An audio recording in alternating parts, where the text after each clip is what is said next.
আল্লাহর নবী বলেন, এ আবার উম্মত, তাকওয়া তথা আল্লাহর ভয় সমস্ত হিকমত এবং জ্ঞান ও প্রজ্ঞার মগজ মূল। নবীজি বলেন, আল্লাহর ভয়, তাকওয়া সমস্ত হিকমত, জ্ঞান এবং প্রজ্ঞার মূল। আমরা এখানে যারা আসছি, এখানে বসার দ্বারা আমাদের কিছু দ্বীনি খোরাক অর্জন হচ্ছে, কিছু অজানা জিনিসের ইলম আমাদের হাসিল হচ্ছে, কিছু বিষয় আমরা জানতে পারলাম। এই যে জানতে পারলাম দ্বীনি কিছু বিষয়, এটাকে বলা হয় ইলম। কিছু জিনিস আমি জানতে পারলাম, কিন্তু এই জানার মধ্যেই কামিয়াবি নয়, বরং জানার সাথে সাথে মানার মধ্যে কামিয়াবি।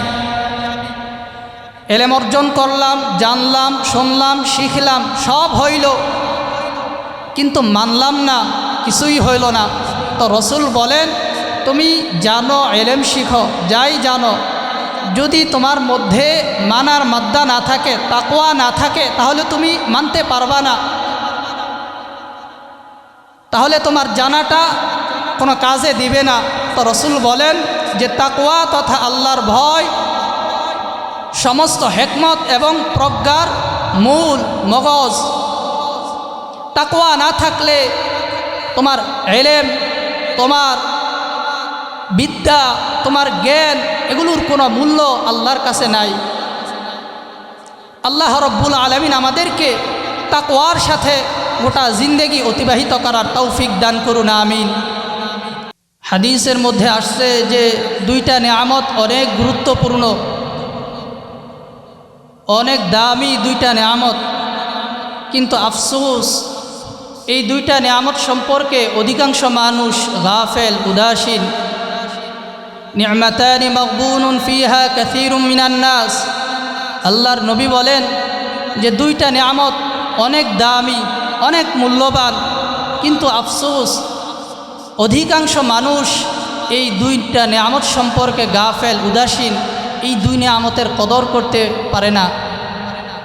আল্লাহর নবী সাল্লাল্লাহু আলাইহি ওয়াসাল্লাম বলেন, আস-সিহহাতু ওয়াল ফারাগু, একটা হলো সুস্থতা, আরেকটা হলো অবসরতা। আমরা যে কোনো কাজই করতে চাই, চাই এটা দুনিয়াবি কাজ হোক অথবা কোনো ইবাদতই হোক, এই দুইটা নেয়ামত ছাড়া আদায় করা সম্ভব নয়। একটা হলো সুস্থতা, আরেকটা হলো অবসরতা। কেউ, ভাই তুমি নামাজে যাও না কেন, মসজিদে তোমাকে দেখা যায় না? জবাব দেয়, ভাই শরীরটা কয়েকদিন যাবৎ খুব খারাপ যাচ্ছে, তার মানে অসুস্থ, অসুস্থতার কারণে সে জামাতে যাইতে পারছে না। আরেক ভাইকে জিজ্ঞেস করা হলো, কি ভাই তোমাকে কেন এই ওয়াজের প্যান্ডেলে পাওয়া গেল না, তোমার উপস্থিতি দেখলাম না? লোকটা জবাব দেয় যে খুব ব্যস্ততা ছিল, ব্যবসা বাণিজ্য, রাস্তায় গাড়িতে ছিলাম, ব্যস্ততা ছিল, এই কারণে আসতে পারি নাই, অবসরতা পাই নাই। তাহলে নবীজি বলেন দুইটা নিয়ামত অনেক গুরুত্বপূর্ণ, অনেক দামি, কিন্তু আফসোস অধিকাংশ মানুষ এই দুই নিয়ামত সম্পর্কে গাফেল। আল্লাহ রব্বুল আলামিন আমাদের সকলকে এই দুইটা নিয়ামত সম্পর্কে সতর্ক হয়ে আমাদের প্রত্যেকের জিম্মাদারি আল্লাহ রব্বুল আলামিন আদায়ের তৌফিক দান করুন, বলেন আমিন। আমি আপনাদের সামনে কোরআনে হাকিমের সূরাতুন নাজিআতের 40 এবং 41 নম্বর আয়াত তেলাওয়াত করেছি, এবং রাসূলুল্লাহ সাল্লাল্লাহু আলাইহি ওয়াসাল্লামের পবিত্র মুখ নিঃসৃত অসংখ্য অমীয় বাণী হাদিস শরীফ থেকে একটি হাদিস তেলাওয়াত করেছি। তেলাওয়াতকৃত আয়াত এবং হাদিসের বিষয়বস্তু হলো তাকওয়া সম্পর্কে কিছু কথা। তাকওয়া কাকে বলে? তাকওয়া অর্জনের মাধ্যম কি? এরপর তাকওয়ার পুরস্কার বা লাভ কি? ইনশাআল্লাহ আল্লাহ রাব্বুল আলামিন যদি তৌফিক দান করেন, কোরআন এবং সুন্নাহর আলোকে তাকওয়া সম্পর্কে কিছু মুযাকারা করার ইচ্ছা রয়েছে। ওমা তৌফিক ইল্লা বিল্লাহ। আল্লাহ রাব্বুল আলামিন আমাকে ইখলাসের সাথে বলার এবং আপনাদেরকে শোনার তৌফিক দান করুন, আমিন। আল্লাহ রাব্বুল আলামিন সূরাতুন নাজিআতের মধ্যে বলেন, وَأَمَّا مَنْ خَافَ مَقَامَ رَبِّهِ وَنَهَى النَّفْسَ عَنِ الْهَوَى فَإِنَّ الْجَنَّةَ هِيَ الْمَأْوَى। আল্লাহ বলেন, যারা তাদের রবের সামনে দণ্ডায়মান হওয়ার ভয় করে, ওয়ানাহান নাফসা আনিল হাওয়া, এই ভয়কে অন্তরে জাগরুক রেখে সে তার আত্মাকে, তার নফসকে সে খারাপ কাজে লিপ্ত হওয়া থেকে, প্রবৃত্তি থেকে সে হেফাজত করে, বাঁচিয়ে রাখে। আল্লাহ রাব্বুল আলামিন বলেন, এই গুণ যার মধ্যে থাকবে, যেই বান্দা এবং যেই বান্দির মধ্যে এই গুণ থাকবে, রব্বুল আলামিন তার পুরস্কারের ঘোষণা দিয়েছেন। আল্লাহ বলেন, ফাইন্নাল জান্নাতা হিয়াল মাওয়া। আল্লাহ বলেন, কাল কিয়ামতের ময়দানে এই মুত্তাকি ব্যক্তির পুরস্কার হবে আবার বানানো জান্নাত। তো মুত্তাকি যারা হবে তাদের একটা শ্রেষ্ঠ পুরস্কার হলো আল্লাহ তাআলা তাদেরকে জান্নাত দান করবেন। সুবহানাল্লাহ। হাদিসের মধ্যে রাসূলুল্লাহ সাল্লাল্লাহু আলাইহি ওয়া আলিহি ওয়াসাল্লাম বলেন, قال النبي صلى الله تعالى عليه وسلم التقوى رأس كل حكمة أو كما قال النبي عليه الصلاة والسلام। আল্লাহর নবী বলেন, এ আবার উম্মত, তাকওয়া তথা আল্লাহর ভয় সমস্ত হিকমত এবং জ্ঞান ও প্রজ্ঞার মগজমূল। নবীজি বলেন, আল্লাহর ভয়, তাকওয়া সমস্ত হিকমত, জ্ঞান এবং প্রজ্ঞার মূল। আমরা এখানে যারা আসছি, এখানে বসার দ্বারা আমাদের কিছু দ্বীনি খোরাক অর্জন হচ্ছে, কিছু অজানা জিনিসের ইলম আমাদের হাসিল হচ্ছে, কিছু বিষয় আমরা জানতে পারলাম। এই যে জানতে পারলাম দ্বীনি কিছু বিষয়, এটাকে বলা হয় ইলম। কিছু জিনিস আমি জানতে পারলাম, কিন্তু এই জানার মধ্যেই কামিয়াবি নয়, বরং জানার সাথে সাথে মানার মধ্যে কামিয়াবি। ইলম অর্জন করলাম, জানলাম, শুনলাম, শিখলাম, সব হইল, কিন্তু মানলাম না, কিছুই হইল না। তো রসুল বলেন, তুমি জানো, ইলম শিখো, যাই জানো, যদি তোমার মধ্যে মানার মাদ্দা না থাকে, তাকওয়া না থাকে, তাহলে তুমি মানতে পারবা না, তাহলে তোমার জানাটা কোনো কাজে দিবে না। তো রসুল বলেন যে তাকওয়া তথা আল্লাহর ভয় সমস্ত হিকমত এবং প্রজ্ঞার মূল, মগজ। তাকওয়া না থাকলে তোমার ইলম, তোমার বিদ্যা, তোমার জ্ঞান, এগুলোর কোনো মূল্য আল্লাহর কাছে নাই। আল্লাহ রাব্বুল আলামিন আমাদেরকে তাকওয়ার সাথে গোটা জিন্দেগি অতিবাহিত করার তৌফিক দান করুন, আমিন। এই তাকওয়া কাকে বলা হয়? তাকওয়া শাব্দিক অর্থ হলো আল্লাহর ভয়, যে আল্লাহ পাকের এতাআত করা, আল্লাহ তাআলাকে ভয় করা, আল্লাহ তাআলার নাফরমানি না করা, আল্লাহকে স্মরণ করা, আল্লাহর স্মরণ ভেতরে রাখা, গাফেল না থাকা। এই তাকওয়া আল্লাহ রাব্বুল আলামিন মানুষদেরকেই দিয়েছেন, কোনো ফেরেশতাকে আল্লাহ তাআলা এই তাকওয়া দেন নাই, তাকওয়ার উপর আমল করতে বলেনও নাই। কারণ তাকওয়া মানুষদেরকে দিয়েছেন যে তোমরা গুনাহ থেকে বেঁচে থাকো, নাফরমানি থেকে বেঁচে থাকো।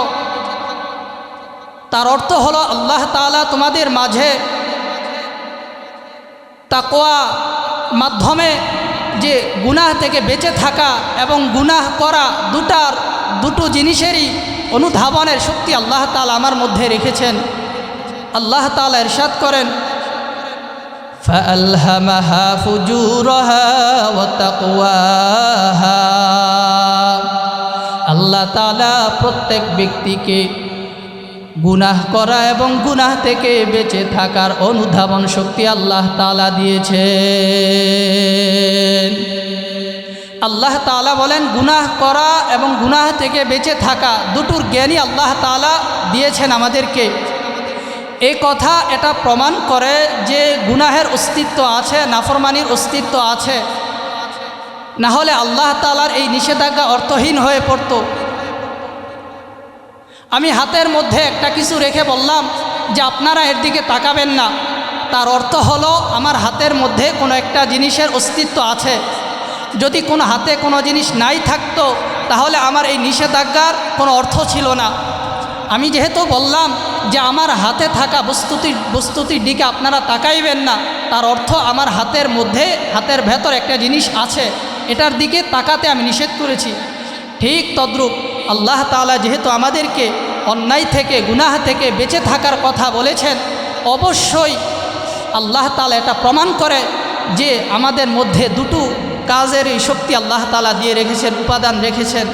একদিকে গুনাহ, অন্যায়, নাফরমানি, অপরদিকে আল্লাহ তাআলার ইতাআত, আনুগত্য। আল্লাহ রব্বুল আলামিন আমাদের সকলকে তাকওয়ার দৌলত দান করুন, আমিন।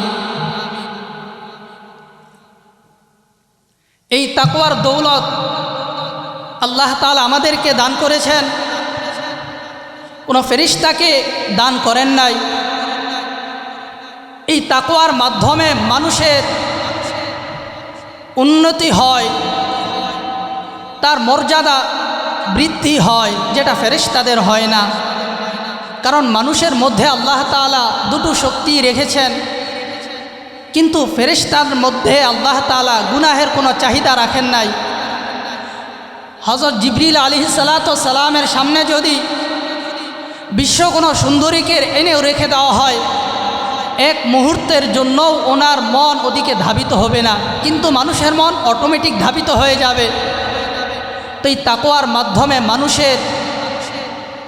মানুষের মর্যাদা আস্তে আস্তে বৃদ্ধি পায়। এই তাকওয়া আল্লাহ তাআলা দিয়েছেন মানুষের মর্যাদা বৃদ্ধি পাওয়ার জন্য। কবি বলেন, हमने लिया है दाग दिल खू के बहार जिंदगी, हमने लिया है दाग दिल खू बहार जिंदगी, एक गिले तर के वास्ते मैंने चमन लुटा दिया, एक गिले तर के वास्ते मैंने चमन लुटा दिया। কবি বলেন, বসন্তী এ জীবন ছেড়ে নিয়েছি মর্ম জ্বালা, উদ্যান ছেড়ে কুড়িয়ে নিয়েছি আরদ মাটির ঢেলা। কবি বলেন যে দুনিয়ার আরাম আয়েশ, এরকম সুখ ভোগ, এগুলো সব ত্যাগ করেছি আমরা আল্লাহ তাআলার জন্য, আখিরাতের জন্য। আমাদের কত কষ্ট করতে হয়, নামাজে যাইতে হয়, রমজান মাসে রোজা রাখতে হয়, ফাঁকে ফাঁকে দান সৎকাও করতে হয়, ওয়াজ মাহফিলগুলোতে এসে শরিক হতে হয়, কত ব্যস্ততা, কত কাজ, কত কষ্ট। এই শীতের রাতে অজু বানাইয়া ফজরে নামাজে উপস্থিত হতে হয়, কিন্তু কাফের যারা অমুসলিম এদের এই কোনো কষ্ট নেই। কবি বলেন এই কষ্ট তো আমরা রব্বুল আলামিনের মহাব্বতেই আমরা এই কষ্ট আমরা স্বীকার করে নিয়েছি।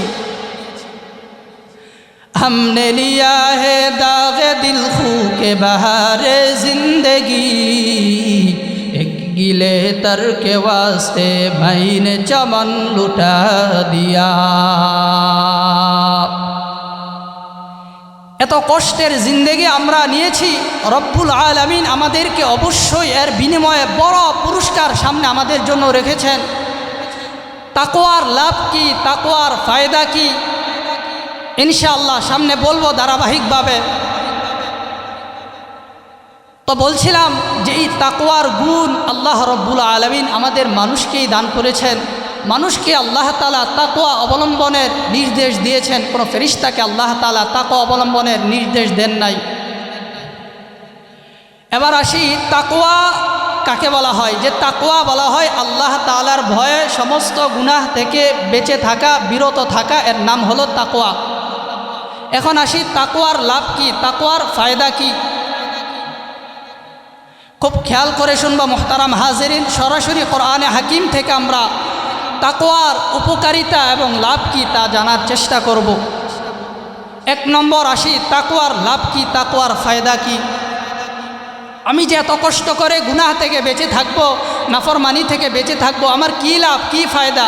রব্বুল আলামিন কোরআনে কারীমের মধ্যে জায়গায় জায়গায় তাকওয়ার পুরস্কারের বর্ণনা দিয়েছেন।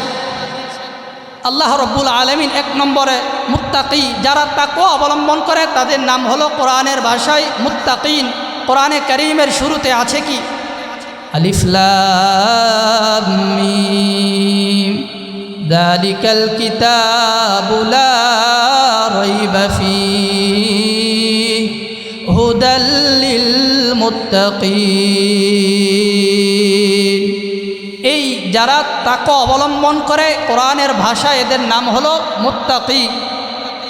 মুত্তাকিনদের 1 নম্বর পুরস্কার রব্বুল আলামিন বলেন সূরাতুত তালাকের 4 নম্বর আয়াত, قال الله تبارك وتعالى ومن يتق الله يجعل له من أمره يسرا।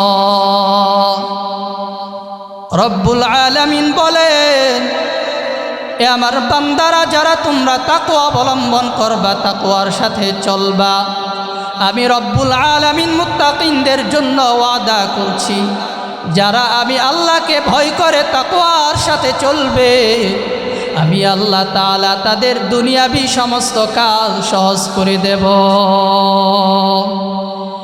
এ মুসলমান আল্লাহর গোলাম, আমরা সব কাজেই তো সহজতা চাই, সহযোগিতার জন্য মানুষের দ্বারস্থ হই, আল্লাহর তাআলার কাছে আমরা দোয়া করি, ও আল্লাহ আপনি আমার অমুক কাজ সহজ করে দিন, ওই কাজটা সহজ করে দিন, ওইটা সহজ করে দিন। রব্বুল আলামিন বলেন, এ আমার বান্দারা যারা তোমরা তাকওয়া অবলম্বন করবা, তোমাদের জন্য আমি আল্লাহর পক্ষ থেকে 1 নম্বর পুরস্কার হলো আমি আল্লাহ তাআলা তোমাদের যাবতীয় কাজ সহজ করে দেব। সুবহানাল্লাহ। আল্লাহ রব্বুল আলামিন মুত্তাকিনদের 2য় পুরস্কারের কথা ঘোষণা করেন সূরাতুত তালাকের 2 নম্বর আয়াত, ওয়ামান ইয়াত্তাকিল্লাহা ইয়াজআল লাহু মাখরাজা। আল্লাহ বলেন, যারা তাকওয়ার পথে চলবে, আমি আল্লাহ তাআলা তাদেরকে বিপদ থেকে বাঁচার রাস্তা উপায় বের করে দেব। দুনিয়ার মানুষ যখন বিপদে পড়িয়া যায়, তখন পেরেশানিতে ছুটাছুটি করতে থাকে, চেয়ারম্যান সাহেবের দরবারে দৌড়ায়, এমপি সাহেবের দরবারে দৌড়ায়, কি ব্যাপার, বলে বিপদে পড়ছি, উত্তরণের উপায় খুঁজছি। আল্লাহ তাআলা বলেন, এ আমার বান্দারা তোমরা যদি তাকওয়া অবলম্বন করো, আমি আল্লাহ তাআলার পক্ষ থেকে ওয়াদা শুনে নাও, আমি আল্লাহ তাআলা তোমাদেরকে বিপদ থেকে বাঁচার রাস্তা আমি আল্লাহ বের করে দেব। তাকওয়ার 3য় পুরস্কার সূরাতুত তালাকের 3 নম্বর আয়াতের মধ্যে রব্বুল আলামিন ইরশাদ করেন, ওয়ায়ারযুকুহু মিন হাইথু লা ইয়াহতাসিব। আল্লাহ বলেন, যারা মুত্তাকি হবে, যারা তাকওয়া অবলম্বন করবে, আমি রব্বুল আলামিনের পক্ষ থেকে তাদের জন্য ওয়াদা শুনে নাও, আমি আল্লাহ তাআলা তাদের জন্য ওয়াদা দিচ্ছি। রব্বুল আলামিন বলেন, যারা তাকওয়ার পথে চলবে, আমি আল্লাহ তাআলা তাদের রিজিকের ব্যবস্থা এমন জায়গা থেকে করব, বান্দা কোনো দিন কল্পনাও করতে পারে না। তাকওয়ার 3য় পুরস্কার হলো অযাচিতভাবে রিজিকের ব্যবস্থা হয়ে যাবে। তাকওয়ার 4র্থ পুরস্কার কি? রব্বুল আলামিন সূরাতুল ফাতহের 4 নম্বর আয়াতে আল্লাহ তাআলা ইরশাদ করেন, হুয়াল্লাযী আনজালাস সাকিনাতা ফী কুলুবিল মুমিনিন। আল্লাহ তাআলা বলেন, যারা তাকওয়ার পথে চলবে, আল্লাহ রাব্বুল আলামিন ওই মুমিন মুত্তাকিনদের অন্তরে আরশ থেকে আল্লাহ তাআলা সাকিনা শান্তি রহমত নাজিল করেন। তাকওয়ার পঞ্চম পুরস্কার আল্লাহ রাব্বুল আলামিন সূরাতুল আরাফের 28 নম্বর আয়াতে আল্লাহ তাআলা ইরশাদ করেন 29 নম্বর আয়াতে, ইয়া আইয়ুহাল্লাযীনা আমানু ইন তাত্তাকুল্লাহ,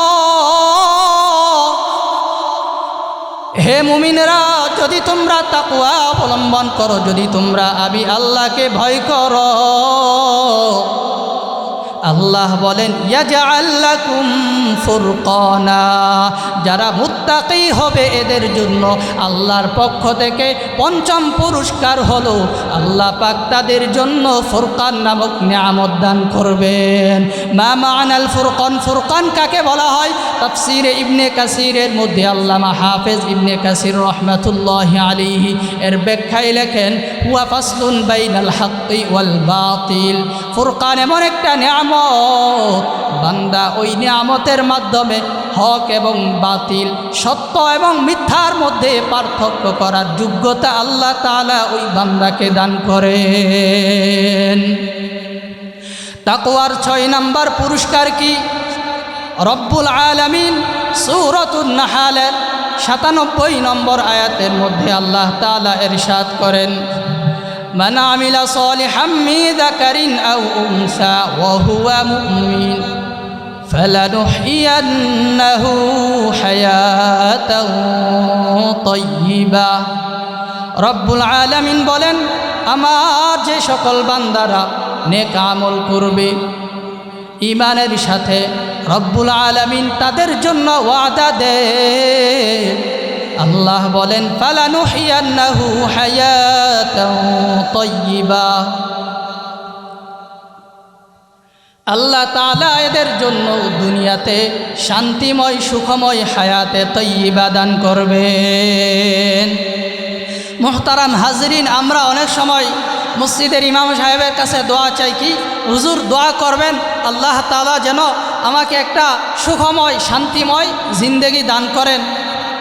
এই এমন একটা চাওয়া, এটা সমাজের প্রত্যেকটা শ্রেণী, যুবক বৃদ্ধ নারী পুরুষ শিক্ষিত অশিক্ষিত সবাই এই দোয়াটা করে, কি আল্লাহ তুমি একটা শান্তিময় সুখময় জিন্দেগি দান করেন। তো রব্বুল আলামিন বলেন, তুমি এই নিয়ামত চাচ্ছ, আমি তোমাকে এটা দেব, কিন্তু শর্ত হলো তাকওয়া অবলম্বন করো, ঈমানের সাথে নেক আমলের উপর জমে থাকো, আমি রব্বুল আলামিনের পক্ষ থেকে তোমার জন্য পুরস্কার হায়াতে তাইয়্যিবা। আল্লাহ রব্বুল আলামিন আমাদের সকলকে হায়াতে তাইয়্যিবা এর নিয়ামত আমাদের সকলকে দান করুন, আমিন। এ মুসলমান ইমানদার আল্লাহর গোলাম, তাকওয়ার 7ম পুরস্কার কি? রব্বুল আলামিন সূরাতুল হুজুরাতের 13 নম্বর আয়াতের মধ্যে আল্লাহ তাআলা ইরশাদ করেন, ইয়া আইয়ুহান নাসু ইন্না খলাকনাকুম মিন যাকারিন ওয়া উনসা ওয়া জাআলনাকুম শুউবান ওয়া ক্বাবাইলা লিতাআরাফু। আল্লাহ বলেন, হে মানব জাতি, ইন্না খলাকনাকুম মিন যাকারিন ওয়া উনসা, তোমাদেরকে আমি আল্লাহ তাআলা একজন নারী এবং একজন পুরুষ থেকে সৃষ্টি করেছি। ওয়া জাআলনাকুম শুউবান ওয়া ক্বাবাইলা লিতাআরাফু, আমি আল্লাহ তাআলা তোমাদেরকে সৃষ্টি করেছি বিভিন্ন জাতি বংশে গোত্রে।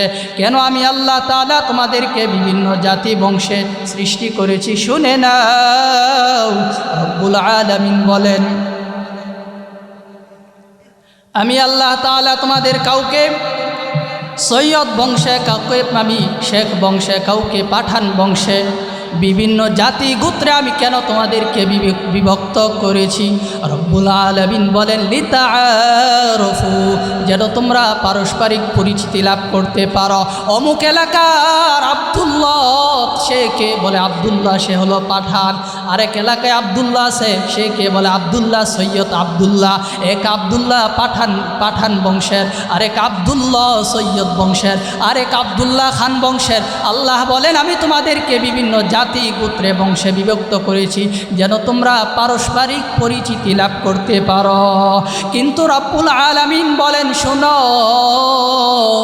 এ বান্দা আমার, তুমি পাঠান বংশ, শেখ বংশ, খান বংশ হইলেই এর মধ্যে তোমার মর্যাদা নেই। তুমি বাংলাদেশি না তুমি সৌদি, তুমি ভারতীয় না তুমি পাকিস্তানি, এগুলোর মধ্যে আমি আল্লাহ তাআলা সম্মান রেখি নাই। এর মাধ্যমে আমি আল্লাহ তাআলা সম্মানের মাপকাঠি ঘোষণা করি নাই। তাহলে সম্মানের মাপকাঠি কি? রব্বুল আলামিন বলেন ইন্না আকরামাকুম ইনদাল্লাহি আতকাকুম। আল্লাহ বলেন তোমরা যেই গোত্রের হও না কেন, আমি রব্বুল আলামিনের কাছে সবচাইতে সম্মানিত মর্যাদাবান হলো ওই ব্যক্তি যার মধ্যে বেশি তাকওয়া থাকবে। সাদা কালো রং দিয়ে ভাই করব কি আমি, প্রিয় যাকে বাসে ভালো সেই তো সোহাগী। কবি বলেন সাদা কালো রং দিয়ে ভাই করব কি আমি, প্রিয় যাকে বাসে ভালো সেই তো সোহাগী। আমার রং সাদা না কালো না শ্যাম বর্ণের, এগুলো দিয়া কোনো লাভ নাই, এগুলো দিয়া কোনো মর্যাদা নাই। রব্বুল আলামিন তাকওয়ার মাধ্যমে মানদণ্ড নির্বাচন করেছেন। যেই বান্দার মধ্যে বেশি তাকওয়া থাকবে ওই বান্দা আল্লাহর কাছে তত মর্যাদাবান বলে বিবেচিত হবে। এ মুসলমান ইমানদার আল্লাহর গোলাম, তাকওয়ার ৮ম নাম্বার গুণ হলো রব্বুল আলামিন বলেন সূরাতুল আনফালের মধ্যে আল্লাহ তাআলা ইরশাদ করেন ইন আউলিয়াউহু ইল্লাল মুত্তাকুন।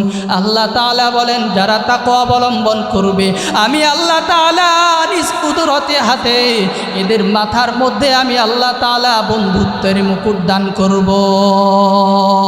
দুনিয়ার মানুষ যখন চেয়ারম্যানের সাথে হাত করতে পারে, এমপি সাহেবের সাথে যখন হাত করে, এমপি সাহেব যখন কারো বন্ধু হয়ে যায় তার কোনো পেরেশানি থাকে না। কেন? বলে এমপি সাহেবের সাথে আমার হাত আছে, এমপি সাহেব আবার বন্ধু। রব্বুল আলামিন বলেন যারা তাকওয়া অবলম্বন করবে, যারা তাকওয়ার সাথে চলবে, আমি আল্লাহ তাআলা আমার বন্ধুত্বের মুকুট তার মাথায় আমি আল্লাহ তাআলা রেখে দেব। তাকওয়ার ৯ নম্বর গুণ সূরাতুল আনফালের ২৯ নম্বর আয়াতের মধ্যে আল্লাহ তাআলা ইরশাদ করেন ইয়া আইয়ুহাল্লাযীনা আমানু ইন তাত্তাকুল্লাহ ইয়াজআল লাকুম ফুরকানা ওয়া ইউকাফির আনকুম সাইয়্যাতিকুম। আল্লাহ তাআলা বলেন যারা মুত্তাকি হবে, তাকওয়ার সাথে চলবে, আমি আল্লাহ তাআলা তাদের গুনাহের কাফারা দিয়ে দেব। তাকওয়ার ১০ নম্বর গুণ হলো রব্বুল আলামিন বলেন এই আয়াতের শেষে আল্লাহ তাআলা বলেন ওয়া ইয়াগফির লাকুম, আমি আল্লাহ তাআলা পরকালে তার ক্ষমার ঘোষণা করে দিলাম। মুহতারাম হাজিরিন, আল্লাহ রব্বুল আলামিন আমাদেরকে এই তাকওয়া যদি অবলম্বন করি, আল্লাহ তাআলা আমাদেরকে 10টা নিয়ামত 10টা পুরস্কারের কথা আল্লাহ তাআলা কোরআনের মধ্যে ঘোষণা করেছেন। শুধু 10টাই নয়, কোরআনের বিভিন্ন আয়াতের দিকে তাকাইলে দেখা যায় আরও অনেক বেশি তাকওয়ার পুরস্কার, মুত্তাকিনদের পুরস্কার।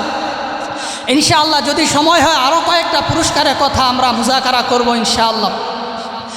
এই তাকওয়ার যে নিয়ামত আল্লাহ তাআলা আমাদেরকে দিয়েছেন, যে গুনাহ থেকে বান্দা বেঁচে থাকো, গুনাহ থেকে বিরত থাকার মাধ্যমে তুমি আমি আল্লাহ তাআলার নৈকট্য অর্জন করো। তো এই গুনাহ থেকে কিভাবে বেঁচে থাকবো? এই তাকওয়া অর্জনের মাধ্যম কি?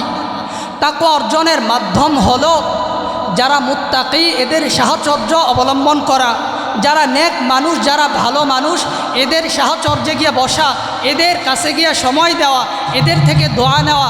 তাহলে আল্লাহ চাহে তো এর সোহবতের বরকতে আমার মধ্যেও আল্লাহ তাআলা তাকওয়া নিয়ামত দান করবেন। সাথে সাথে প্রতিদিন সময় করে মোরাকাবা করা। কিসের মোরাকাবা করা? কবরের মোরাকাবা করা। আল্লাহ, এই দুনিয়াটা তো আমার আসল নয়, একদিন তো আমাকে কবরে যাইতে হবে।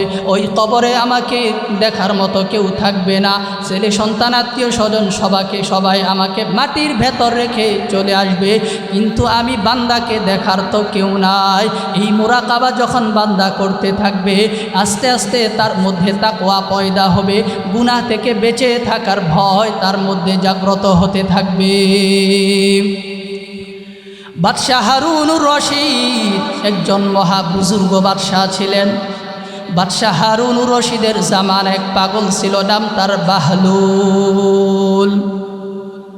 আল্লাহর বান্দা এই বাহলুল পাগল, সে বাহলুল পাগল নামে পরিচিত ছিল। এই বাহলুল সব সময় শুধু কবরস্থানে গিয়া বসে থাকতো, শুয়ে থাকতো, বসে থাকতো। এই বাহলুল পাগল একদিন এক কবরস্থানের পাশে গিয়া সে বসে থাকলো। বাদশাহ হারুনুর রশিদ ওই কবরের পাশ দিয়া যখন অতিক্রম করে, তখন ওই পাগল বাহলুলকে ডেকে বলে, রে পাগল, এ বাহলুল পাগল, আর তুমি কতকাল পাগলামি করবা, আর কত তুমি পাগল হয়ে থাকবা? বাহলুল পাগল ডাক দিয়া কয়, রে বাদশাহ হারুনুর রশিদ, ও বাদশাহ নামদার, আমি পাগল নয়, বরং পাগল হলেন আপনি। বাদশার মেজাজ গরম, চোখ দুটো লাল হয়ে গেল। কি ব্যাপার পাগল আমি না তুমি? বাদশাহ এবার বলে, আমি কিভাবে পাগল হলাম? আল্লাহর বান্দা পাগল বাহলুল জবাব দিয়া বলে, ও বাদশাহ হারুনুর রশিদ, আমি জানি আবার চিরস্থায়ী ঠিকানা হলো এই কবর। এই কবর আমার শেষ ঠিকানা, এই কবরেই আমাকে যাইতে হবে। কবরে দেখার মতো আমার কেউ নাই, কেউ আমার সাথী হবে না। ওই কবরে আমি যখন যাব, তখন কে আমার সাথী হবে? বাহলুল বলে, আমি জানি এই কবর আমার আসল ঠিকানা, আমি এই জন্য দুনিয়ার আরাম আয়েশ ছেলে কবরের কাছে এসে মোরাকাবায় থাকি, কবরের কাছেই থাকি। কিন্তু বাদশাহ নামদার, আপনি জানেন আপনার রাজপ্রাসাদ আপনার আসল ঠিকানা নয়, কবর। এরপরেও আপনি রাজপ্রাসাদ ছেড়ে আপনি আবার মতো কবরস্থানে আসেন না। বাহলুল পাগলের জবাব শুনে বাদশাহ হারুনুর রশিদের মনের মধ্যে চিন্তা ঢুকে গেল, চোখ দিয়া পানি বের হয়ে পড়তে লাগলো, আর বলতে লাগলো, রে পাগল বাহলুল, তুমি তো দেখি পাগল না, বরং পাগল হলাম আমি, বাদশাহ হারুনুর রশিদ। এবার পাগলের কথা শুনে বাদশাহ হারুনুর রশিদ ডাক দিয়া কয়, রে পাগল, তুমি আমার কাছে কিছু চাও? মানুষ কেউ যখন কারো কাছে কোনো খুশির কাজ করে, তখন সে বলে, তুমি আমার কাছে কি চাও, আমি তোমাকে সব দিয়ে দিব। সন্তান যখন কোনো ভালো কাজ করে, তখন মা বাবা খুশি হয়ে বলে, রে সন্তান, তুমি আমার কাছের বিনিময়ে কি চাও? তুমি যা চাও তাই আমি তোমাকে দিয়ে দেব। ছাত্র যখন ভালো রেজাল্ট করে, ভালো করে পড়াশোনা করে, উস্তাদ তখন খুশি থাকে, শিক্ষক তখন বলে, তুমি কি চাও, আমি তোমাকে দিয়ে দেব।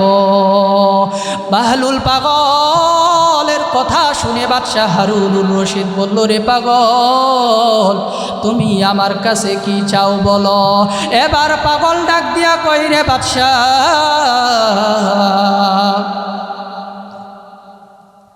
আমি আপনার কাছে কিছুই চাই না, আপনি আমাকে কিছুই দিতে পারবেন না। কিন্তু বাদশাহ বলে, না, তুমি আমার কাছে চাইয়া দেখো আমি কি দিতে পারি, চেয়ে দেখো আমি দিতে পারি কি না। এবার বাহলুল পাগল কি জবাব দিয়েছে রে মুসলমান, ভালো করে শোনো। আল্লাহর বান্দা বাহলুল পাগল বাদশাহ হারুনুর রশিদের প্রশ্নের জবাবে বলল, ও বাদশাহ নামদার, আমি আপনার কাছে 3টা জিনিস চাইব, যদি আপনি দিতে পারেন তাহলে আপনি আমাকে দিতে পারেন। বাদশাহ বলল, কি তোমার 3টা চাহিদা? আল্লাহর বান্দা বাহলুল পাগল জবাব দিয়া বলে, ও বাদশাহ নামদার, 1 নম্বর চাহিদা হলো, আপনার কাছে আমার চাওয়া হলো, আমি যখন আমার যখন হায়াত শেষ হয়ে যাবে, আজরাইল যখন আমার সামনে এসে উপস্থিত হয়ে যাবে, আমার হায়াতটা যখন শেষ হয়ে যাবে, আজরাইল যখন আমার সামনে এসে হাজির হয়ে যাবে, আজরাইলের পা থাকবে জমিনে, তার মাথাটা থাকবে সাত আসমানের উপরে, তার এক হাত থাকবে দুনিয়ার পশ্চিমে, আর এক হাত থাকবে দুনিয়ার পূর্ব দিকে, তার পশমগুলো থাকবে কালো, পশম থেকে কেমন যেন আগুনের ফুলকি ঝরছে। ওই কঠিন মুহূর্তে আপনি আমাকে আজরাইলের হাত থেকে যদি বাঁচাইতে পারেন, তাহলে আপনি আমাকে ওই সময় আপনি আমাকে সহযোগিতা করিয়েন। বাদশাহ হারুন রশিদ বলে, রে পাগল, তুমি এমন জিনিস চেয়েছ, এই অবস্থায় তো দুনিয়ার কারো কোনো ক্ষমতা নাই তোমাকে সহযোগিতা করার। এবার পাগল বলল, বাদশাহ নামদার, আপনার কাছে আমার দ্বিতীয় চাহিদা হলো, দ্বিতীয় চাওয়া হলো, আমাকে যখন কবরের মধ্যে রাখা হবে, গুনাহগারকে যখন কবরের ভেতর রাখা হয়, গুনাহগারের কাছে যখন ফেরেশতা আছে, যখন সে প্রশ্নের জবাব দিতে না পারে, তখন সে কবরটা তার কাছে এমন সংকীর্ণ হয়ে যায়, ডানেও তাকায়া দেখবে মাটি, বামেও তাকায়া দেখবে মাটি, উপরেও দেখবে মাটি, চতুর্দিকে মাটি। এরপর গুনাহগারকে কবর আল্লাহ তাআলার হুকুমে এমন জোরে দুই পাশ থেকে চাপ মারবে, গুনাহগার বান্দার পাজরের হাড় একটার একটার ভেতর ঢুকিয়া যাইবে। ও বাদশাহ নামদার, যদি আপনি আমাকে পারেন, ওই কঠিন পরিস্থিতিতে আপনি আমাকে পারলে সহযোগিতা করিয়েন। বাহলুল ডাক দিয়া কই, রে বাদশাহ হারুনুর রশিদ, আপনার কাছে আমার 3 নম্বর চাওয়া হলো, কাল কিয়ামতের ময়দানে যখন ফয়সালা হয়ে যাবে, ওই পুলসিরাতের পাশে যখন গিয়া দাঁড়াবো, পুলসিরাত যখন পার হবে, ওই পুলসিরাতটা জাহান্নামের উপর দিয়া গঠিত, ওই পুলসিরাতটা হবে হীরার চেয়ে ধার, চুলের চেয়ে চিকন, এমন এক কঠিন পুলসিরাতটা যখন পার হব, ওই সময় আপনি আমাকে সহযোগিতা করিয়েন। কারণ এই পুলসিরাতের কাছে যখন একজন গুনাহগার যাবে, গুনাহগার এই জাহান্নাম পার হয়ে জান্নাতে যাইতে চাইবে, এই পুলসিরাত দিয়া যখন পার হতে চাইবে, ঠাস করিয়া সে পুলসিরাত থেকে জাহান্নামের মধ্যে নিচে পড়িয়া যাবে, হাত দিয়া ধরতে চাইবে, হাতটাও কেটে নিচে পড়িয়া যাবে, দাঁত দিয়া ধরতে চাইবে, দাঁতটাও কেটে ভেঙে জাহান্নামের মধ্যে নিচে পড়িয়া যাইবে। বাদশাহ হারুনুর রশিদকে এবার বাহলুল পাগল ডাক দিয়া কই, রে বাদশাহ নামদার, এই 3টা সবই যদি আপনি আমাকে পারেন, তাহলে আপনি আমাকে সহযোগিতা করিয়েন। বাদশাহ হারুনুর রশিদ ডাক দিয়া কই, রে পাগল, এই 3টা সময় এত কঠিন, আমি বাদশাহ কি, আমার চেয়ে আরো কোনো বড় বাদশাহ দুনিয়ার ক্ষমতাবান যদি হয়, কেউ তোমাকে সাহায্য করতে পারবে না। এ মুসলমান, ওই কঠিন সময়কে সাহায্য করবেন, জোরে মোহাব্বতের সাথে বলেন আল্লাহ আল্লাহ আল্লাহ, क्या मुबारक नाम है अल्लाह अल्लाह, आशिकों का काम है, मियाँ ने आशिकों माशूक रमीज़ास, किरामन कातिबिन राहम खबरनीस, ذكر حق مد غذائی روح را، مرحبا مدعی دل مجروح را، لا إله إلا الله لا إله إلا الله। মুহাব্বতের সাথে সকলেই আল্লাহর জিকির করি, লা ইলাহা ইল্লাল্লাহ লা ইলাহা ইল্লাল্লাহ লা ইলাহা ইল্লাল্লাহ।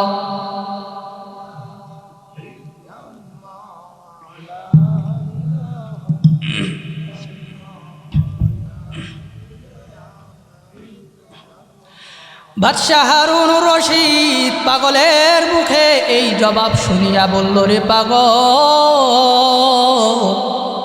আজকে থেকে আমার চক্ষু খুলিয়া গেল, তুমি আসলে কোনো পাগল নয়, তুমি দুনিয়ার কোনো পাগল নয়, তুমি হলা একমাত্র আল্লাহ তাআলার পাগল। এ মুসলমান, এমন পাগল যদি হওয়া যায় আমার জীবনটা তো ধন্য। যেই পাগল সব সময় আল্লাহ তাআলার চিন্তায় থাকে ওই পাগল কোনো সাধারণ পাগল নয়। যেই ব্যক্তি নাকি সব সময় কবরের চিন্তা করে, যেই ব্যক্তি নাকি সব সময় জাহান্নামের কথা চিন্তা করে, যেই ব্যক্তি নাকি সব সময় আল্লাহ তাআলার সামনে কাল কিয়ামতের ময়দানে দণ্ডায়মান হওয়ার ভয় করে, এই চিন্তায় সব সময় কাঁদতে থাকে, ওই ব্যক্তি আসলে কোনো পাগল নয়, সে তো একমাত্র আল্লাহ রব্বুল আলামিনের পাগল। এই পাগল বাদশাহ হারুনুর রশিদের কাছে যে 3টা প্রস্তাব রেখেছিল, যে বাদশাহ নামদার, আপনি তো দুনিয়াতে আপনার টাকা আছে, ক্ষমতা আছে, জনবল আছে, অর্থ আছে, সব আছে, আপনি চাইলে অনেক কিছু করতে পারেন, কিন্তু এই কঠিন 3টা পরিস্থিতিতে আপনার ক্ষমতা আমার কোনো কাজে দিবে না, এই কঠিন পরিস্থিতিগুলোতে আপনার অর্থ আমার কোনো কাজে দিবে না, এই পরিস্থিতিগুলোতে আপনার ক্ষমতা, আপনার বাহাদুরি এগুলো আমার কোনো কাজ দিবে না। তো এই বাহলুল পাগল কি সবক দিয়েছিল বাদশাহকে, আখেরাতের কি ফিকির বাদশার ভেতর ঢুকিয়ে দিয়েছিল। আল্লাহ রব্বুল আলামিন আমাদের প্রত্যেককে সেই চিন্তা, সেই ফিকির, এই আখেরাতের ফিকির আমাদের প্রত্যেককে আল্লাহ তাআলা নসিব করেন, বলেন আমিন। তো বলতেছিলাম যে গুনাহ থেকে বেঁচে থাকা, এই তাকওয়া অর্জনের একটা বড় মাধ্যম হলো কবরের চিন্তা, কবরের ফিকির। এই কবরের ফিকির কিভাবে করব? আমি যখন কোনো জিনিস আমার সামনে থাকবে তখন আছে ওইটার খবর, ওইটার চিন্তা ফিকির আমার ভেতরে ঢুকবে। আমি যখন বাজারে যাব তখন বাজারের বিভিন্ন জিনিস দেখে, বিভিন্ন জিনিস পণ্যের চিন্তা ফিকির আমার ভেতরে আসে। তো আমি কবরের চিন্তা করব, কবরের মোরাকাবা করব, কিভাবে সম্ভব? যদি আমি কবরস্থানে প্রতিদিন কম 5 মিনিটের জন্য হলেও আমি হাজিরা না দেই। রসুল তো বলেছেন কবর এমন একটা জায়গা যে উম্মত আমার, তোমরা প্রতিদিন তোমরা এই কবরস্থানে যাও, কবর জিয়ারত করো, তোমার মা বাবা, তোমার দাদা দাদি, আত্মীয় স্বজন, পূর্বপুরুষ যারা চলে গেছে এদের হালাত নিয়ে একটু চিন্তা করো, কি অবস্থা আজ তাদের কবরে, একাকিত্বের জিন্দেগি। এই ফিকির তোমার কখন পয়দা হবে? যখন তুমি কবরস্থানে গিয়ে এই চিন্তা করবা, এই ফিকির করবা, তখন তোমার মধ্যে এই কবরের ফিকির আসবে। আর এই কবরের ফিকির বেশি বেশি করার মাধ্যমেই আল্লাহ চাহেতো আমার আপনার মধ্যে তাকওয়ার এই দৌলত আসতে পারে। আল্লাহ রব্বুল আলামিন আমাদের সকলকে তাকওয়ার এই দৌলত নসিব করেন, বলেন আমিন। তো তাকওয়ার 10টা পুরস্কারের কথা বললাম, এরপর আরও আসি। দেখেন কোরআনের মধ্যে আল্লাহ তাআলা ধারাবাহিকভাবে তাকওয়ার আরও পুরস্কারের কথা বয়ান করেছেন। কি?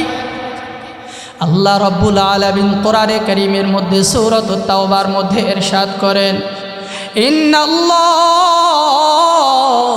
ইউহিব্বুল মুত্তাকিন। আল্লাহ বলেন যারা মুত্তাকি হবে, যারা তাকওয়ার পথে চলবে, আমি আল্লাহ তাআলা এদেরকে ভালোবাসবো। তাহলে মুত্তাকি হলে, তাকওয়া হলে আল্লাহ তাআলার ভালোবাসা পাওয়া যায়। মুত্তাকিনদের 11 নম্বর পুরস্কার হলো আল্লাহ তাআলার ভালোবাসার পাত্র হওয়া যায়। তাকওয়ার 12 নম্বর গুণ, 12 নম্বর পুরস্কার কি? রব্বুল আলামিন কোরআনে হাকিমের মধ্যে সূরাতুল আরাফের 156 নম্বর আয়াতের মধ্যে রব্বুল আলামিন ইরশাদ করেন, ওয়া রাহমাতি ওয়াসিআত কুল্লা শাই সায়াকতুবুহা লিল্লাযীনা ইয়াত্তাকুন। আল্লাহ বলেন আমার রহমত সব কিছুকে বেষ্টন করে নিয়েছে, কিন্তু যারা তাকওয়া অবলম্বন করবে, যারা মুত্তাকি হবে, আমার তাকওয়ার পথে যারা চলবে, আমি আল্লাহ তাআলা এদের জন্য আমার রহমত লিখে দেই। তাহলে মুত্তাকি হলে 12 নম্বর পুরস্কার অর্জন হবে, আল্লাহর রহমত আমার নামে লিপিবদ্ধ হবে। এ মুসলমান, তাকওয়ার আরো পুরস্কার কি? আল্লাহ রাব্বুল আলামিন কোরআনে হাকিমের মধ্যে আল্লাহ তাআলা কোরআনে হাকিমের মধ্যে সূরা নাহলের 128 নম্বর আয়াতের মধ্যে আল্লাহ তাআলা মুত্তাকিনদের 14 নম্বর পুরস্কারের কথা ঘোষণা দিয়া ইরশাদ করেন, ইন্নাল্লাহা মা'আল্লাযীনা ইত্তাকাউ ওয়াল্লাযীনা হুম মুহসিনুন। আল্লাহ তাআলা বলেন, যারা তাকওয়ার পথে চলবে আমি আল্লাহ তাআলা এদের সাথী হয়ে যাব।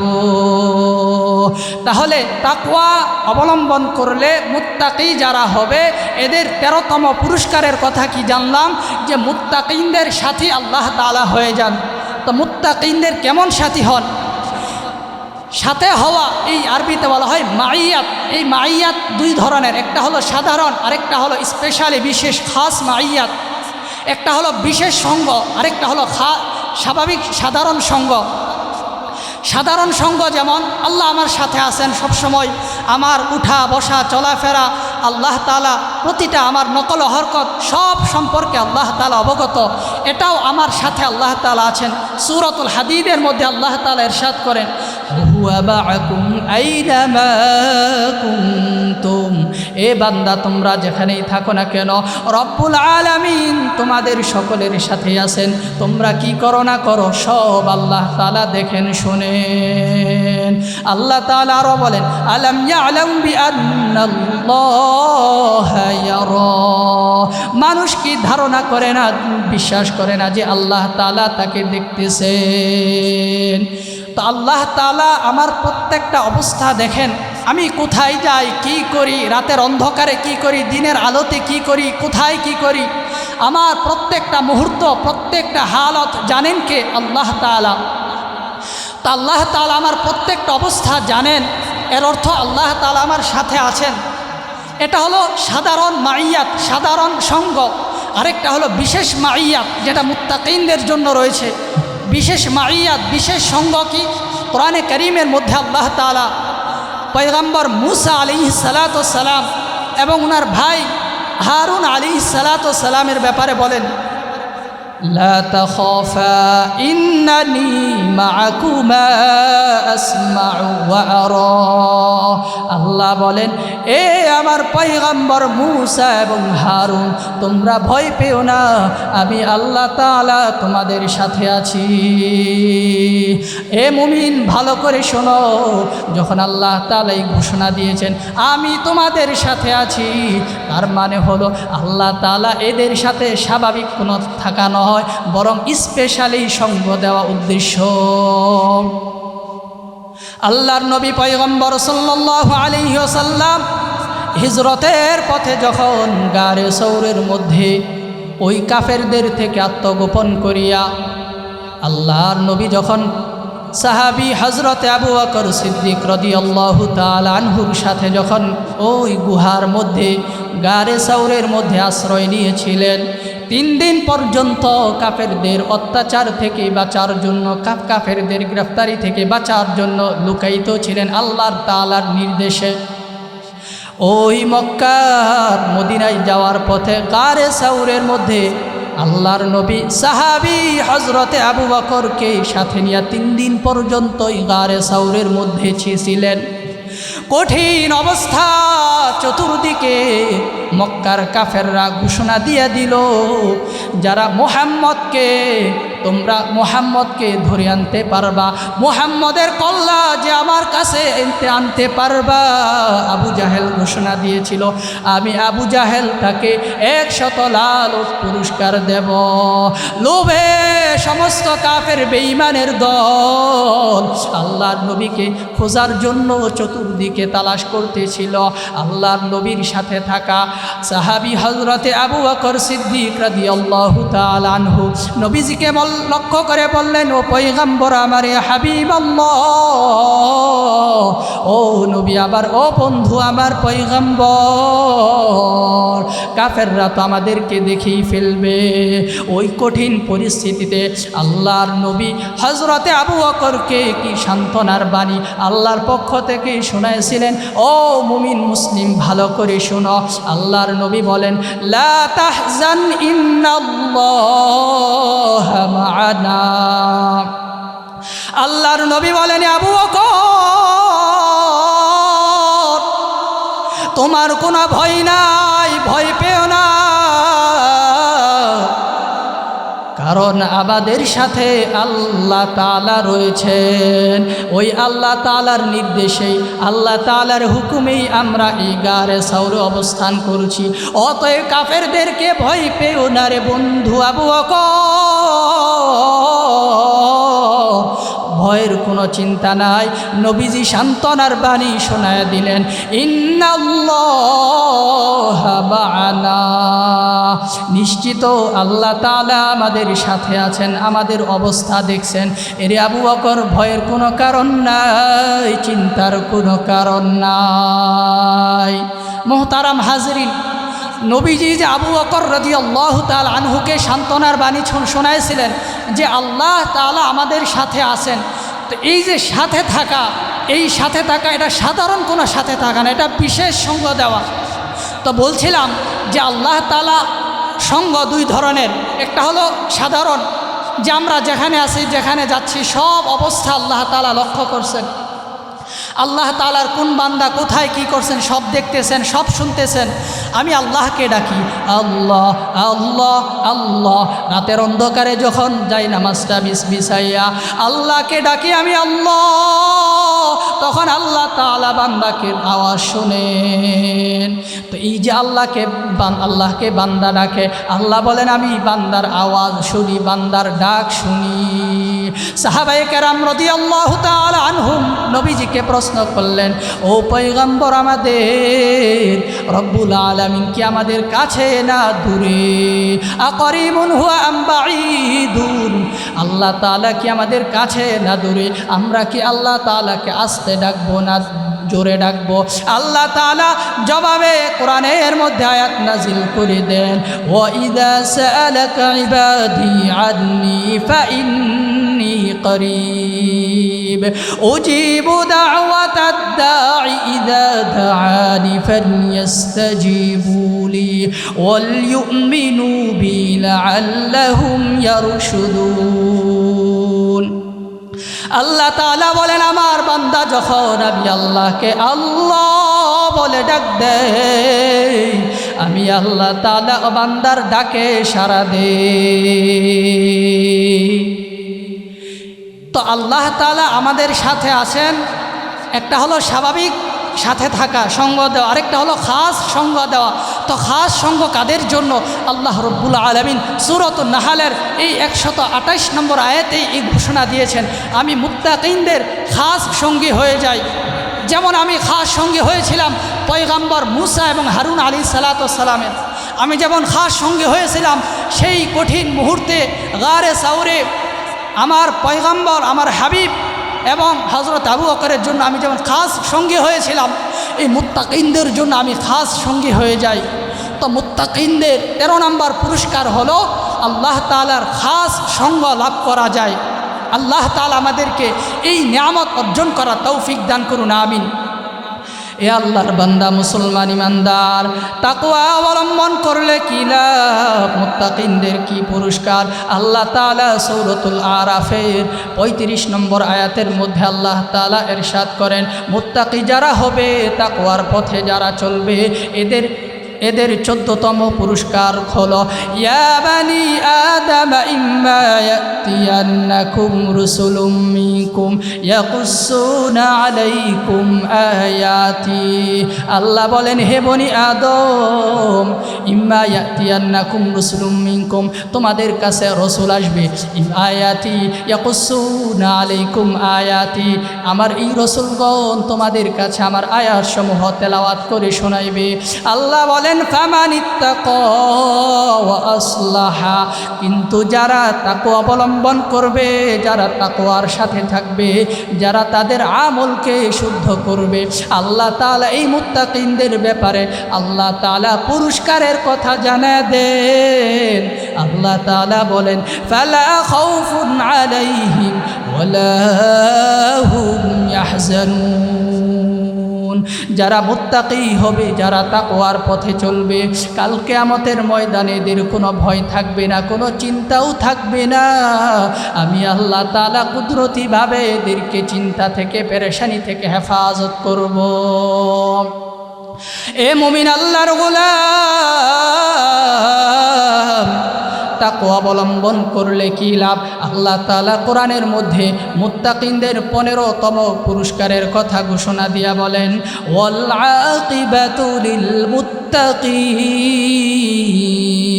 আল্লাহ বলেন এই গোলাম আমার, যারা তাকওয়ার সাথে চলবে, যারা তাকওয়ার পথে চলবে, যারা আমি আল্লাহকে ভয় করে সুদের লেনদেন থেকে বিরত থাকবে, যারা আমি আল্লাহর ভয় ভেতরে রেখে ঘুষ নিবে না, যারা আমি আল্লাহ তাআলার ভয় ভেতরে রেখে এতিমদের মাল নষ্ট করবে না, যারা আমি আল্লাহর ভয় ভেতরে রেখে কারোর উপর জুলুম করবে না, জবানটা দিয়া কাউকে কষ্ট দেবে না, হাতটা দিয়া কাউকে কষ্ট দেবে না, পা দিয়াও কাউকে কষ্ট দেবে না, কারো কোনো ক্ষতি করবে না, অন্তরটা দিয়া, কলবটা দিয়া কারো কোনো ক্ষতি করার ফিকির করবে না, চিন্তা করবে না, পরিকল্পনা করবে না, মানুষকে উপর জুলুম করবে না। আল্লাহ তাআলা বলেন এই মুত্তাকি যারা হবে এদের 15তম পুরস্কার হলো আখিরাতে শুভ পরিণাম। আখিরাতে শুভ পরিণাম হলো জান্নাত। আখিরাতের মানুষ দুই ভাগে বিভক্ত হয়ে যাবে, একদল জান্নাতি আর একদল জাহান্নামী। আল্লাহ রব্বুল আলামিন আমাদের সকলকে মুত্তাকি হয়ে কোরআনে বর্ণিত এই নির্বাচিত 15টা পুরস্কার অর্জনের তৌফিক দান করেন, বলেন আমিন। সূরাতুল ওয়াকিয়াতের মধ্যে আল্লাহ তাআলা ইরশাদ করেন কাল কিয়ামতের ময়দানে মানুষ আমলের বিচারে 3 ভাগে বিভক্ত হয়ে যাবে। আল্লাহ তাআলা বলেন এ মুসলমান ভালো করে শোনো, লক্ষ্য করে শোনো ও ভাইরা আমার। আল্লাহ তাআলা সূরাতুল ওয়াকিয়াতের মধ্যে বলেন কাল কিয়ামতের ময়দানে, হাসরের ময়দানে মানুষ 3 ভাগে বিভক্ত হয়ে যাবে। ক্বালাল্লাহু তাবারাকা ওয়া তাআলা ওয়া কুনতুম আজওয়াজান সালাসা। ও মানুষ, ও বান্দা আমার, কাল কিয়ামতের ময়দানে তোমরা 3 ভাগে বিভক্ত হয়ে যাবে। আল্লাহ বলেন ফাসহাবুল মাইমানাতি বা আসহাবুল মাইমানা। একদিকে থাকবে ডানপন্থী, এক শ্রেণী হবে এরা ডানপন্থী, ডান দিকের দল। আল্লাহ বলেন এই ডানপন্থীরা কতই না সৌভাগ্যবান। আল্লাহ বলেন দ্বিতীয় শ্রেণী হলো এরা বামপন্থী। ওয়া আসহাবুল মাশআমাতি মা আসহাবুল মাশআমা। আল্লাহ বলেন যারা বামপন্থী হবে এই বামপন্থীদের জন্য হতভাগা, দুর্ভাগা। আল্লাহ বলেন তৃতীয় আরেকটা শ্রেণী হবে, তারা কারা? আল্লাহ বলেন ওয়াস-সাবিকুনা আস-সাবিকুনা উলাইকাল মুকাররাবুন। আল্লাহ বলেন কিয়ামতের ময়দানে এই ডান দিকের লোকদের মধ্য হতে, ডানপন্থীদের মধ্য হতে একদল স্পেশাল থাকবে, খাস স্পেশাল দল। এরা হলো অগ্রগামী দল। আল্লাহ বলেন এরা আমি আল্লাহ তাআলার নৈকট্যশীল বান্দা। কাল কিয়ামতের ময়দানে মানুষ 3 ভাগে বিভক্ত হয়ে যাবে, একদল ডানপন্থী, একদল বামপন্থী, একদল হবে এরা অগ্রগামী। এই অগ্রগামী কারা? কারা হাসরের ময়দানে সামনের কাতারে থাকবে। আল্লাহ তাআলা কোরআনের মধ্যে ভিন্ন জায়গায় আয়াত নাজিল করে দেন। আল্লাহ তাআলা জানায়া দেন ও বান্দা আমার শোনো, কাল কিয়ামতের ময়দানে কারা অগ্রগামী দল হবে জানো? আল্লাহ তাআলা জানায়া দেন ও মাইয়ুতিল্লাহা ওয়ার রাসূলা ফাউলাইকা মাআল্লাযীনা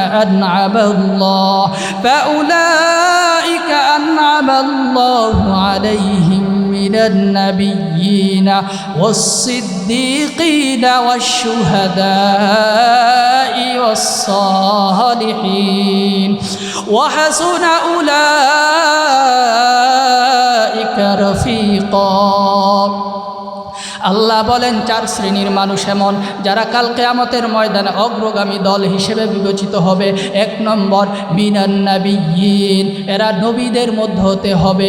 ও সিদ্দিকিন, 2 নম্বর সিদ্দিকিনদের দল। 3 নম্বর ও শুহাদা, 3 নম্বর হলো শুহাদায়ে কেরাম যারা আল্লাহর রাস্তায় শাহাদাত বরণ করে।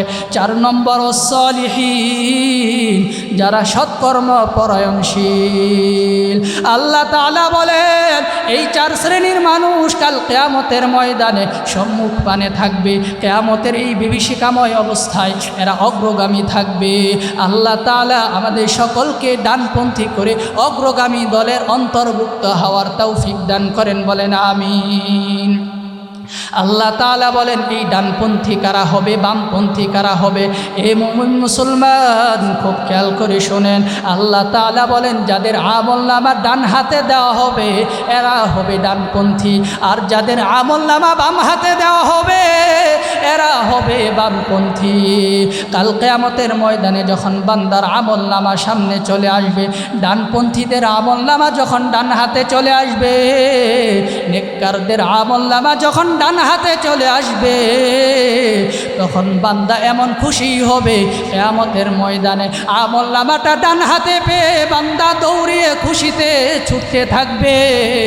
বান্দা দৌড়িয়ে ছুটতে গিয়ে আত্মীয় স্বজনদের কাছে গিয়া বলবে ফায়াকুলু হা উমুকরাউ কিতাবিয়া, ওই ডানপন্থীরা বলবে ও আত্মীয় স্বজন আমার, তোমরা আমার আমলনামাটা একটু পড়ে দেখো আমি কত সৌভাগ্যবান। আল্লাহ তাআলা আমাকে ডানপন্থী রেখেছেন, আল্লাহ তাআলা আমার আমলনামা ডান হাতে রেখেছেন। পরীক্ষার মধ্যে যখন ছাত্র পাশ করে, সন্তান পাশ করে, তখন খুশিতে আমলনামাটা রেজাল্টটা বাবা মার কাছে শোনায়, শিক্ষকের কাছে শোনায়। চাকরি একটা ভালো চাকরি যখন পেয়ে যায়, সার্টিফিকেট পেয়ে যায়, ওই সার্টিফিকেটটা মহাব্বতের মানুষ বাবা মা বন্ধু বান্ধব এলাকার মুরব্বীদের কাছে গিয়ে পেশ করে, একটু দেখেন আল্লাহ তাআলা আমাকে অমুক পদে একটা ভালো অবস্থানে রেখেছেন, সার্টিফিকেট দিয়েছেন। কাল কিয়ামতের ময়দানে যাদের আমলনামা ডান হাতে চলে আসবে, আল্লাহ তাআলা বলেন ওই ডানপন্থীরা আনন্দে খুশি হয়ে তারা দৌড়িয়ে ছুটতে থাকবে। দৌড়িয়ে ছুটে ছুটে আত্মীয়দের কাছে চলে যাবে, বলবে তোমরা আমার আমলনামাটা একটু হাতে নিয়ে পড়ে দেখো, আবার কত সৌভাগ্যবান, আল্লাহ তাআলা আমাকে ডান হাতে আমলনামা দিয়েছে। আল্লাহ তাআলা আমাদের সকলকে ডান হাতে আমলনামা নসিব করুন, বলেন আমিন।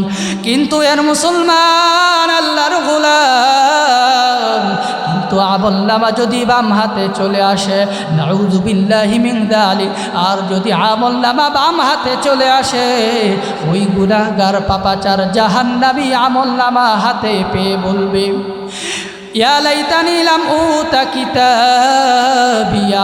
আমলনামা বামপন্থীরা হাতে পেয়ে আফসোস করে বলতে থাকবে হায় কপাল আমার, বড় দুঃখ, আজ আমার কি কপাল, আজ আবার আমলনামা বাম হাতে চলে আসছে। হায় এই আমলনামা যদি আমার হাতে না আসতো। কাফেররা যখন তাদের আমলনামা কিয়ামতের ময়দানের সামনে দেখবে কেমন অবস্থা হবে। সূরাতুন নাবার মধ্যে আল্লাহ তাআলা ইরশাদ করেন ইয়াউমা ইয়ানজুরুল মারউ মা কদ্দামাত ইয়াদাহু ওয়া ইয়াকুলুল কাফিরু ইয়া লাইতানি কুনতু তুরাবা।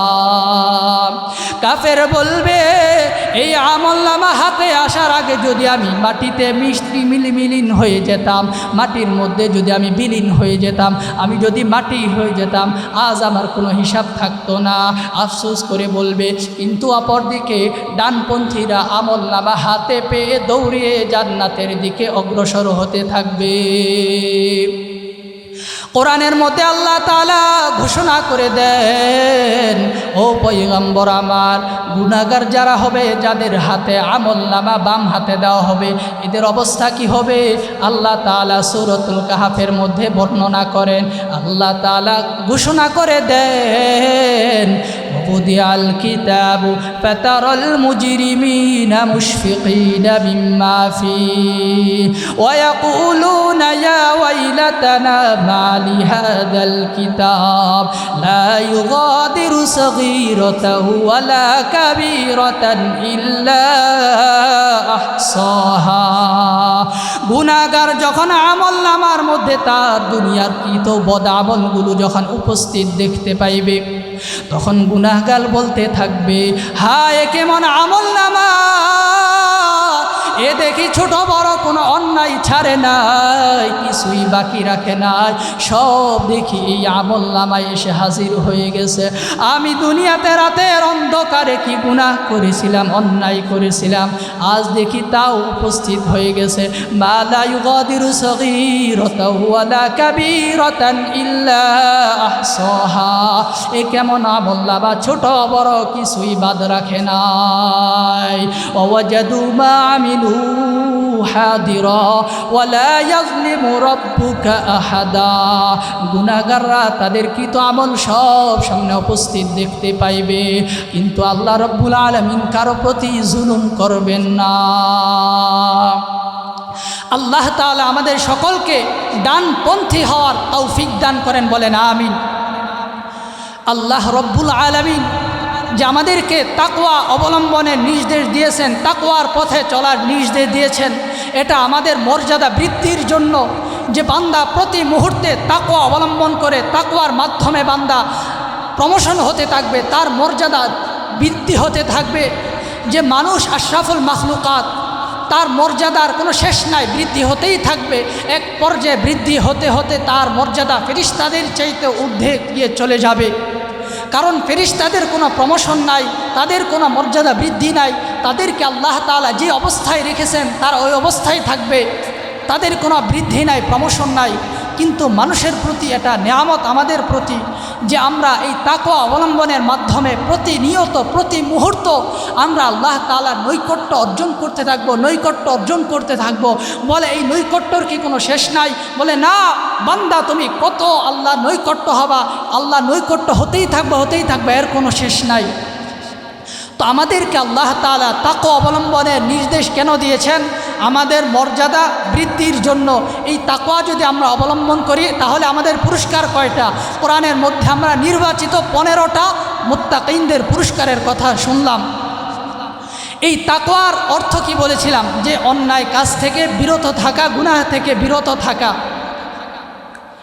আল্লাহ তাআলা কোরআনের মধ্যে বলেন যে মানুষ যখন অন্যায় করে, তাকওয়া ছেড়ে দেয়, গুনাহ করে, তখন তার বিরুদ্ধে কাল কিয়ামতের ময়দানে 4 ধরনের সাক্ষী তার বিরুদ্ধে উপস্থিত হয়ে যাবে। বড় আশ্চর্য কথা, বড় খতরনাক ঘোষণা।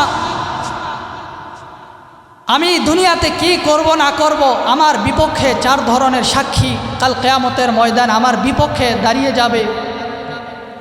আল্লাহ রাব্বুল আলামিন কোরআনে কারীমের মধ্যে ইরশাদ করেন, ও বান্দারা আমার, কাল কিয়ামতের ময়দানে তোমার বিরুদ্ধে 4টা সাক্ষী এসে দাঁড়িয়ে যাবে। আল্লাহর নবী সাল্লাল্লাহু আলাইহি ওয়াসাল্লাম একবার সাহাবায়ে কেরামকে সামনে নিয়া কোরআনে কারীমের সূরাতুজ জিলজালের আয়াত তেলাওয়াত করলেন। ইয়াউমা ইযিন তুহাদ্দিসু আখবারাহা, আল্লাহর নবী বললেন, ও সাহাবীদের দল, তোমরা কি জানো জমিনের বৃত্তান্ত কি, জমিন কি বর্ণনা করে দেবে? সাহাবায়ে কেরাম বললেন, আল্লাহ এবং তার রাসূলই ভালো জানেন। নবীজি বললেন, কাল কিয়ামতের ময়দানে জমিন কি বৃত্তান্ত বর্ণনা করে দিবেন, জমিন বৃত্তান্ত বর্ণনা করে দিবেন, আল্লাহর কাছে সাক্ষী দিবে, ও আল্লাহ,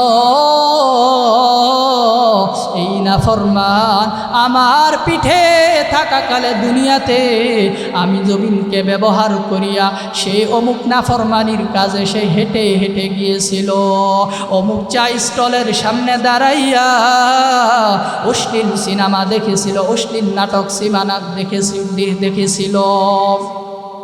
এই নাফরমান আমি জমিনের পিঠের মধ্যে থাকাকালে আমি জমিনকে ব্যবহার করিয়া অমুক জায়গায় একটা অপরাধ করেছিল, যেই অপরাধের কথাটা দুনিয়ার কেউ জানতো না, কিন্তু কাল কিয়ামতের ময়দানে বান্দার বিপক্ষে জমিন 1 নম্বর সাক্ষী হয়ে দাঁড়াবে। বান্দা যখন গুনাহ করে, অন্যায় করে, তখন এই গুনাহের সাক্ষী সাথে সাথে জমিন হয়ে যায়। তাহলে গুনাহের সাক্ষী যদি জমিন হয়, তাহলে অটোমেটিক কি প্রমাণিত হয়? আমরা যদি জমিনে কোনো নেক কাজ করি, এই নেক কাজের সপক্ষে এই জমিন অবশ্যই সাক্ষী হবে আমাদের পক্ষে। আমরা আজ এখানে যারা বসে কোরআন সুন্নাহর আলোচনা শুনতেছি, অবশ্যই অবশ্যই এই জমিন কাল কিয়ামতের ময়দানে আল্লাহ তাআলার কাছে সাক্ষী দিয়ে বলবে, ও আল্লাহ,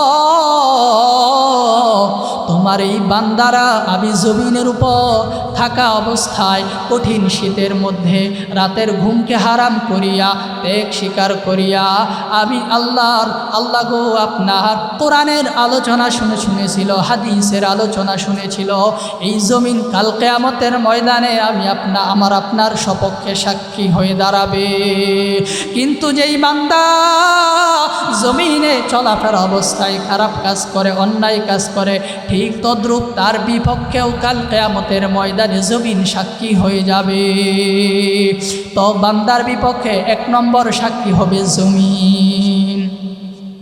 জমিন সব বর্ণনা করে দিবে, কোন সময়, কোন জায়গায়, কোন এলাকাতে, কোন টাইমে, দিনের আলোতে না রাতের আধারে, সময় স্থান সব বৃত্তান্ত বর্ণনা করে দিবে। গুনাহগারের সব বৃত্তান্ত আল্লাহর কাছে বর্ণনা করে দিবে, সাক্ষী হবে বান্দার বিপক্ষে। ইয়াউমাইযি তুহাদ্দিসু আখবারহা, 1 নম্বর সাক্ষী হলো জমিন। এ মুসলমান ইমানদার আল্লাহর গোলাম, 2 নম্বর সাক্ষী কি? আল্লাহ তাআলা কোরআনের মধ্যে সূরাতুল ইনফিতরের মধ্যে 10 থেকে 14 নম্বর আয়াতের মধ্যে আল্লাহ তাআলা ঘোষণা করেন, ওয়া ইন্না আলাইকুম লাহাফিজিন কিরামা কাতিবিনা ইয়ালামুনা মা তাফআলুন ইন্নাল আবরারা লাফি নাঈম ওয়া ইন্নাল ফুজ্জারা লাফি জাহিম। আল্লাহ বলেন, হে বান্দারা আমার, সাবধান শুনে নাও, তোমাদের প্রত্যেকের কাছে আমি আল্লাহ তাআলার পক্ষ থেকে সংরক্ষণকারী ফেরেশতা নিয়োজিত আছে। কিরামান কাতিবিন, সম্মানিত লেখকগণ। কিরামান কাতিবিন কোনো ফেরেশতাদের নাম নয়, বরং কিরামান শব্দের অর্থ হলো সম্মানিত, আর কাতিবিন শব্দের অর্থ হলো লেখকগণ। তাহলে কিরামান কাতিবিন শব্দের অর্থ হলো সম্মানিত ফেরেশতাগণ। এই ফেরেশতাগণ সব জানেন, সব দেখেন, শোনেন। বান্দা তুমি কোথায় কি করো, কি আমল করো, কি গুনাহের কাজ করো, অন্যায় করো, এই ফেরেশতারা প্রত্যেকেই তোমাদের প্রত্যেকের সাথে আল্লাহ তাআলা ফেরেশতা নিয়োজিত রেখেছেন। ইয়ালামুনা মা তাফআলুন, বান্দাদের সাথে বান্দারা কোথায় কি আমল করে সব ফেরেশতারা সংরক্ষণ করে রাখে। এখন ফেরেশতারা আমাদের সাথে থাকে, কিন্তু আল্লাহ তাআলা এখানে বলেন নাই যে ফেরেশতারা লিপিবদ্ধ করেন। আমরা কি করি না করি, কি বলি, এগুলো সংরক্ষিত ফেরেশতা, সংরক্ষণকারী ফেরেশতারা দেখেন, শোনেন, কিন্তু লিপিবদ্ধ করেন কি না। কেউ যদি প্রশ্ন করে, আল্লাহ তো বলেছেন যে ফেরেশতারা সাথে থাকে, কিন্তু লিপিবদ্ধ করেন কি না, এটা তো বলা নেই। আল্লাহ তাআলা এই প্রশ্নের জবাব আল্লাহ তাআলা সূরাতুজ যুখরুফের ৮০ নম্বর আয়াতের মধ্যে আল্লাহ তাআলা জানায় দেন, ও দুনিয়ার মানুষ সাবধান, আম ইয়াহসাবুনা আন্না লা নাসমাউ সিররাহুম ওয়া নাজওয়াহুম বালা ওয়া রুসুলুনা লাদাইহিম ইয়াকতুবুন। আল্লাহ বলেন, এরা কি ধারণা করেছে তাদের গোপন কথা, তাদের কানাকানি কথা, পরস্পর কানাকানি কথা, এগুলো আমি আল্লাহ তাআলা শুনি না। বালা ওয়া রুসুলুনা লাদাইহিম ইয়াকতুবুন। আল্লাহ বলেন, হ্যাঁ, আমার পক্ষ থেকে প্রেরিত ফেরেশতাগণ বান্দার প্রত্যেকটা আমল সব লিপিবদ্ধ করে নেয়। বালা ওয়া রুসুলুনা লাদাইহিম ইয়াকতুবুন। 2 নম্বর সাক্ষী হলো ফেরেশতা। এ মুমিন মুসলমান, খেয়াল করেন, খুব ভালো করে শুনেন, বান্দার বিপক্ষে কাল কিয়ামতের ময়দানে তৃতীয় সাক্ষী কি হবে? কাল কিয়ামতের ময়দানে বান্দার বিপক্ষে কাল কিয়ামতের ময়দানে 3 নম্বর সাক্ষী হবে বান্দার অঙ্গ প্রত্যঙ্গ। আল্লাহ তাআলা সূরা ইয়াসিনের মধ্যে বলেন, আল ইয়াউমা নাখতিমু আলা আফওয়াহিহিম ওয়া তুকাল্লিমুনা আইদিহিম ওয়া তাশহাদু আরজুলুহুম বিমা কানু ইয়াকসিবুন। আল্লাহ বলেন, কাল কিয়ামতের ময়দানে আমি যখন ব্যক্তিকে জিজ্ঞেস করব, ও বান্দা তুমি কেন এই কাজ করেছ, তখন জবানটা দিয়ে বান্দা স্বীকার করবে, না আল্লাহ আমি এটা করি নাই। তখন আল্লাহ তাআলা বলেন, আমি এই জবানের উপর মোহর আটকিয়ে দেব, কথা বলতে পারবে না। তখন তার হাত কথা বলবে আর পা সাথে সাথে সাক্ষী দিবে। আমরা যখন চেয়ারম্যানের সামনে গিয়া যখন কোনো দাবি পেশ করি, তখন চেয়ারম্যান সাহেব বলে, তোমার দাবির সপক্ষে সাক্ষী কে? ঠিক তদ্রূপ হাত আল্লাহর কাছে কথা বলবে, কিন্তু পা সাক্ষী হয়ে যাবে।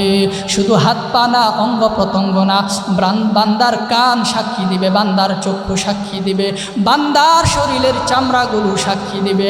আল্লাহ তাআলা সূরা হামিম আস-সাজদার মধ্যে বলেন, হাত্তা ইযা মা জাউহা শাহিদা আলাইহিম সামউহুম ওয়া আবসারুহুম ওয়া জুলুদুহুম বিমা কানু ইয়ামালুন। কাল কিয়ামতের ময়দানে তার বিপক্ষে তার চামড়াগুলো সাক্ষী দিবে। তখন বান্দা তখন জিজ্ঞেস করবে, অকালু লিজুলুদিহিম লিমা শাহিদতুম আলাইনা, ও চামড়া তোমরা কেন আমার বিপক্ষে সাক্ষী দিয়েছ, কিভাবে সাক্ষী দিয়েছ? তখন তারা বলবে, ক্বালু আনতাকানাল্লাহুল্লাযী আনতাকা কুল্লা শাই, যেই রব দুনিয়ার সব মাখলুককে কথা বলার শক্তি দিয়েছেন, সেই রব আমাদেরকেও আজ কথা বলার শক্তি দিয়েছেন। বান্দার বিপক্ষে তৃতীয় সাক্ষী হলো তার অঙ্গ প্রত্যঙ্গ, শরীরের চামড়া, চক্ষু, হাত পা। বান্দার বিপক্ষে 4 নম্বর সাক্ষী হলো আল্লাহ তাআলা। আল্লাহ তাআলা বলেন, আওয়ালাম ইয়াকফি রাব্বিকা আন্নাহু আলা কুল্লি শাইইন শাহিদ।